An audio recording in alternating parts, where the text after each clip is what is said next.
Hi guys, it's Simon C. Welcome to this new AI radar.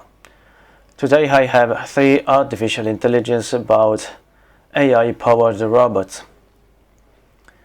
Evan Ackerman on Spectrum reports that researchers from Preferred Networks build robots with unorthodox shapes out of unusual materials like tree branches and use deep reinforcement learning to learn movement strategies for them.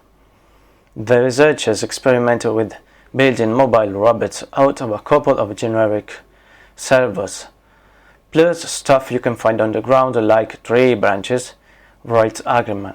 The accompanying paper describing the experiment was presented at a NeoRIPS workshop last December.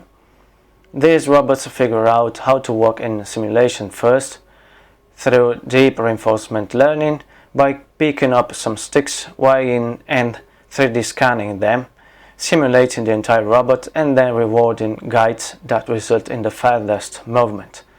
Ackerman points out that there's also some hand-tuning involved to avoid behaviors that might cause stress and wear in the real robot, and emphasizes that robots like these could become a little bit more practical at some point, as you could develop a guide from scratch on the physical robot using trial and error and feedback from some basic sensors.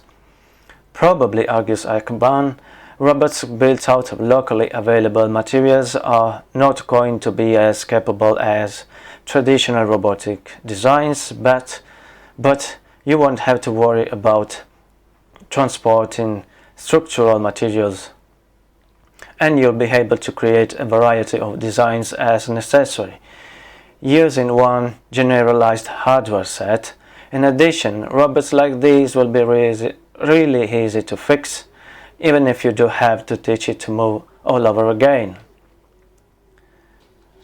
Engineers at NASA's Jet Propulsion Laboratory in Pasadena, California, designed a 4-limbed robot named Lemur, which stands for Limbed Excursion Mechanical Utility Robot, that can scale rock walls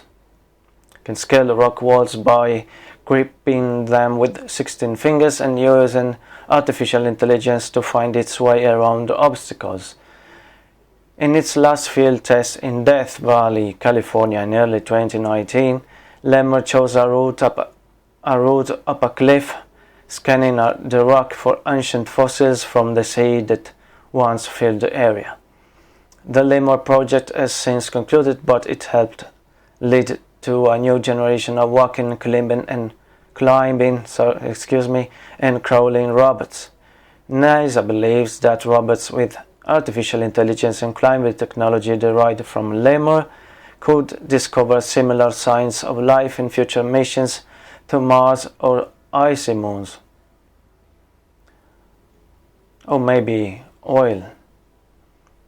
Those robots are being developed now, honing technology that might one day be part of future missions to distant worlds. For example, Iceworm, a robot adapted from a single limb of Lemur, would move 1 inch at a time on icy surfaces, leveraging its joints like a worm indeed. Robosimian would crumple where no rover would dare to go, by walking on its 4 legs, crawling like an inchworm, and sliding on its belly like a penguin. Lemur-based microclimbers are small-wheeled vehicles that can fit in a coat pockets, that can scale smooth surfaces leveraging small van der Waals forces in their gecko adhesive to repair future spacecraft or explore hard-to-reach spots on the Moon, Mars, or volcano. Technology Review's Karen Hale reports that in order to solve the problem of making robots work smoothly outside the lab, an ideal environment in which researchers can equip them with expensive sensors, researchers at Vrije Universiteit in Netherlands had the brilliant idea of using a branch of machine learning, transfer learning, which is the process of allowing algorithms to reuse knowledge acquired in one of several previous preparation tasks. The experiment has been described in a paper published on archive.org. Specifically, the transfer is made from a robot equipped from 8 sensors, self-training from the lab environment, learning quickly in the task of navigating around the room thanks to recurrent learning, transferred to a robot equipped with a single camera. This could allow a cheap under-equipped robot to perform as well on the field as a more sophisticated one, for which the task is much easier to learn.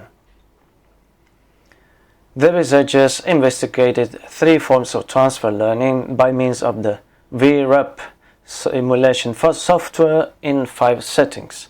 They found that when the robot controlling algorithm used transfer learning to make a decision with camera access only, it learned to navigate around the room much faster than when it used no transfer learning at all. It was also much faster than when it used transfer learning during training rather than decision making. Okay guys, it's all for today. See you next time with AI Radar. Bye!